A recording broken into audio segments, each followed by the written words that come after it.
This is Barry Knapp with Ironsides Macroeconomics. Our note this week was titled, "Shouldn't Call It a Skip." That's obviously a reference to Chairman Powell's press conference and the acknowledgement by Powell or aversion to calling it a skip because they have not pre-committed to a July rate hike. Frankly, we don't think they're going to be hiking in July.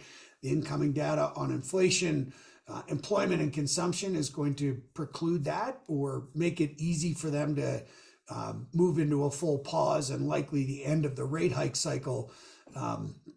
Instead, we think the reason they delivered that hawkish forecast, which we do think is a bit of an issue for markets in the banking system in particular, is because they do not want the market to move immediately towards expecting rate cuts this fall. Rather, they'd like to be able to stay lower or higher for longer. And that was the reason for that, we think, pretty dubious forecast that they're going to hike another 50 basis points by the balance of the year. So the note contained 5 sections. The first one was called Dangerous Forecasts. It was about that 50 basis point forecast and what it did to the benchmark 2s, 10s Treasury curve, which we think is an issue for the banking system.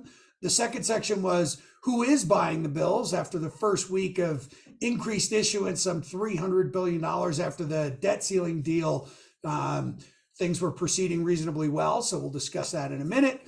We then wrote about Powell's dubious inflation narrative and how inflation is coming in better than expected. The chart that I'm showing you here in the video portion of this summary of our week's note does show you inflation, how the super core service inflation is coming down, how inflation less shelter is below the Fed's target, and next month we're going to get an even better likely outcome, at least as it pertains to the year-on-year numbers, which are going to be sort of complete this disinflationary process that we expected for the first half of the year. Inflation could be 3.1 or 3.2 or so on a headline basis after next month's number. We then wrote about PCE, or a section called PCE Now, which was really about how the consumption numbers are slowing, and it may very well be that demand for labor is really starting.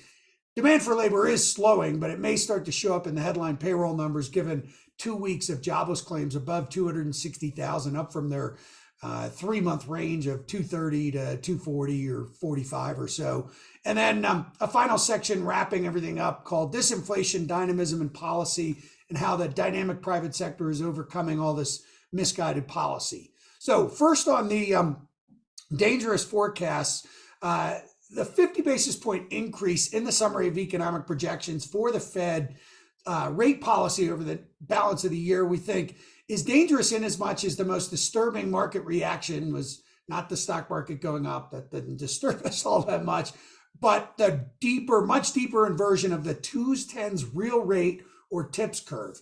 That is telling us that Fed policy is overly restrictive, and the Fed does really risk making the banking situation much worse.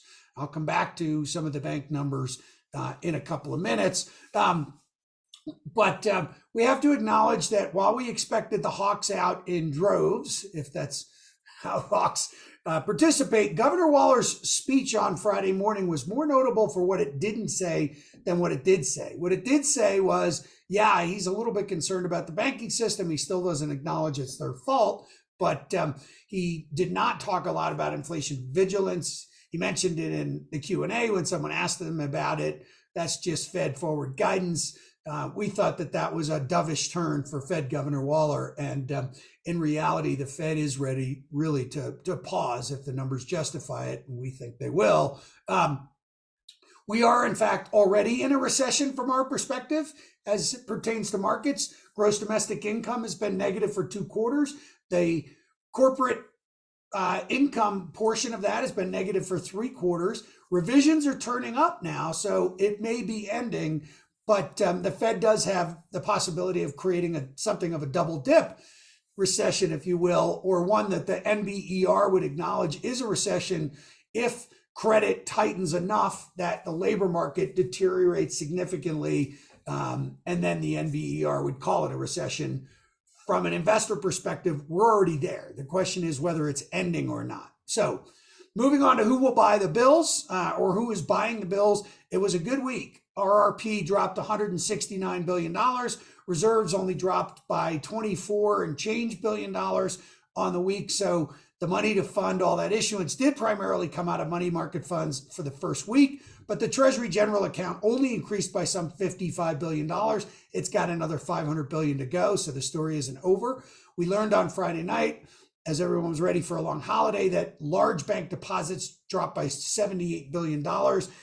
C&I lending for small banks is falling. Bank credit is deteriorating. So this story is not over. Ultimately, we think the Fed's going to have to restructure QT to deal with all this. So moving on to Powell's inflation narrative, this was a section really tearing to shreds this whole twin peaks or twin curves thesis of the Fed's, the Phillips curve, the Beveridge curve, and how it hasn't worked even in the determination of wages, which was Charles Phillips' original construct, not to substitute consumer prices for wages on his graph. And supercore inflation is falling sharply, as you see in the chart here. On a 6-month annualized basis, it's fallen from 9.5% back in September to 3.2% as of May. And the monthly reading for May was negative 0.045%. So it's going to have very strong comps between now and September. That number is going to come down a lot. The whole narrative that Powell constructed back in November 30th was almost obsolete from the point it came out of his mouth. So the inflation story is still improving. We're going to have one more month of really good data, and then it's going to level off and maybe deteriorate a little bit in the second half of the year. It's not going to 2, but there isn't not going to really be a reason for the Fed to be hiking rates in July after getting that June reading. So moving on to the broader economic outlook, last week's retail sales showed a real slowing of retail sales over the last couple of months. And the Atlanta Fed PCE now, personal consumption expenditures, is down to 0.89% for the second quarter.